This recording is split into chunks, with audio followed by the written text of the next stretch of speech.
দ্বিতীয়বারের মতো হায়দ্রাবাদ জার্নি তোমাদের সাথে প্রথমবার শেয়ার করছি। চলো পুরোটা শেয়ার করি। আসসালামু আলাইকুম এভরিওয়ান, কেমন আছো তোমরা সবাই? আশা করি ভালো আছো। আমি অনেক অনেক ভালো আছি। অনেক দিন পর একটা ভিডিও নিয়ে তোমাদের সাথে এসেছি। এরপর থেকে আশা করি রোজ long video, short video share করব। পাশে থেকে সাপোর্ট করো। ভোর 4টের সময় উঠে চলে গিয়েছিলাম, বেরিয়ে পড়েছি।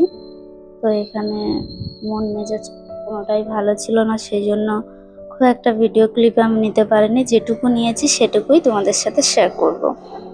পুরো ভিডিওটা দেখতে থাকো, আশা করি ভালো লাগবে। আমি 1 সপ্তাহ মতো আগে এসে আমার মায়ের বাড়ি ওখানে ছিলাম, ওখান থেকে আমরা বেরিয়েছি। তো ওখানে ভোরবেলা ওখান থেকে মা টোটো ভাড়া করে দিয়েছিল, টোটোতে করে যাওয়া হচ্ছে। ছেলে রাস্তায় কত রকমের কত কিছু সব দেখিয়ে দিচ্ছে। ওখান থেকে এটা ছিল ক্যানিং ব্রিজ পার করছে, তখন কত কিছু গাছপালা দেখাচ্ছিল। কথা শুনে মনটা একটু ভালো লাগলো, হাসছিল। কিছুক্ষণ পর আবার মন খারাপ, মায়ের কথা খুব মনে পড়ছে, মার শরীরটা ভালো না, খুব মিস করছি। যাই হোক, এখানে ক্যানিং স্টেশনে এসে টিকিট কেটে নিয়েছে। ওরা টিকিট কেটে নেওয়ার পরে এই যে আমাদের শিয়ালদা ট্রেন চলে এসছে। এখান থেকে আমরা শিয়ালদা যাব। শিয়ালদা থেকে তারপরে শালিমার যাবো আমরা। শালিমার আমাদের ট্রেন আছে, শালিমার স্টেশন। চলো দেখতে থাকো ভিডিওটা কেমন লাগছে। এখানে হাওড়া ব্রিজের উপর যখন যাচ্ছিলাম তখন হালকা একটু শর্ট নিয়েছি, ক্লিপ নিয়েছি। অতটাও ভালো আসেনি, যেটুকু এসেছে সেটুকু তোমাদের সাথে শেয়ার করলাম। এখানে বাবু খেলা করছিল বেলুন নিয়ে। ওই বেলুনটাকে গাড়িতে অতটা বিরক্ত জ্বালাতন করেনি, খেলা করছিল। তো যাই হোক, এখানে যে হাওড়া ব্রিজ টপকে গিয়ে আমাদের এবার শালিমা যেতে হবে। শালিমা যাওয়ার পরে শালিমা থেকে আমাদের 11টা 15 ট্রেন আছে। 11টা 15। মন মেজাজ অতটা ভালো না, 2 দিন ট্রেন জার্নি। নিজের ট্রেনে ওঠার পরে খেলা করছিল রাপুর সাথে, একটু খেলা করার পরে ঘুমিয়ে পড়েছে। এখানে ঘুমাচ্ছে, আমি এখানে শুয়ে পড়েছি। চলো তারপরে এবার ট্রেনে বসে থাকা মানে একের পর এক খাওয়া দাওয়া। প্রথমে খেয়ে নিয়েছিলাম চিড়ে ভাজা। তারপর দেখো ওদের শোয়াটা আমি হালকা একটু শুট নিয়েছি, যে যার মতো যেমন খুশি। তারপরে এখানে এই যে এরা চলে এসেছে হাজির। এই যে 1 রাত 2 দিন ছিলাম ট্রেনের মধ্যে, মনে হচ্ছে এরা 10-12 বার উঠেছে, 10-12 বারই টাকা নিয়েছে। আমি হালকা একটু লুকিয়ে শুট নিয়েছি। আমার ছেলে ঘুমতে উঠে গিয়ে খেলা করছে রাবুর সাথে। ট্রেনে উঠে পরও জামা প্যান্ট সব খুলে দিয়েছে, পরবেই না। এত জোরে চিল্লাচ্ছে, মানে গলায় যেন বাঁশি লাগিয়ে দেওয়া হয়েছে। তারপরে খাওয়া ভাত কিনেছিল।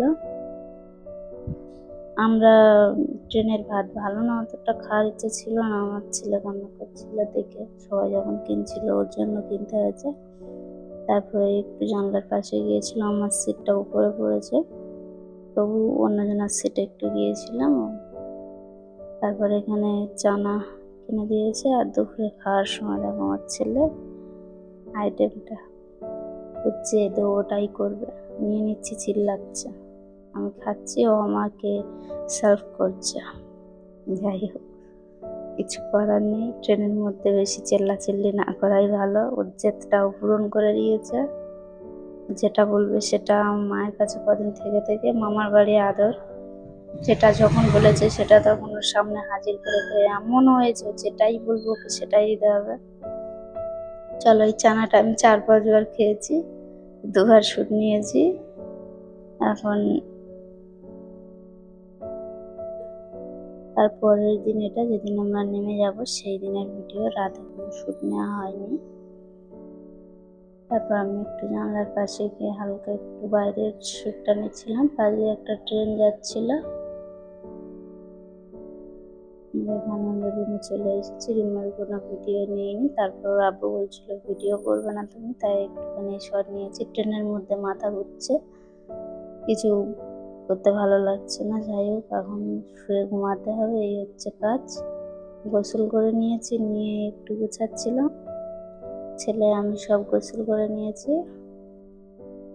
রুমটা ভালো, মোটামুটি পছন্দ হয়েছে। তোমাদের একদিন রুমের ভিডিও দেবো ভালোভাবে। রাতে এখানে খাবার চলে এসেছে, রান্না বান্না তো আজকের করা হয়নি। এখানে সব কিনে এনেছিল, ওটাই খাওয়া দাওয়া হচ্ছিল। চলো পরের ভিডিওতে তোমাদের সাথে দেখা হচ্ছে। ভালো থেকো, দোয়া করো সবাই আমার জন্য। বিদেশে এসেছি যে উদ্দেশ্য নিয়ে, সেই উদ্দেশ্যটা যেন সফল হয়। ছেলে এখানে ওর আব্বুকে খাইয়ে দিচ্ছে। চলো টাটা, বাই বাই।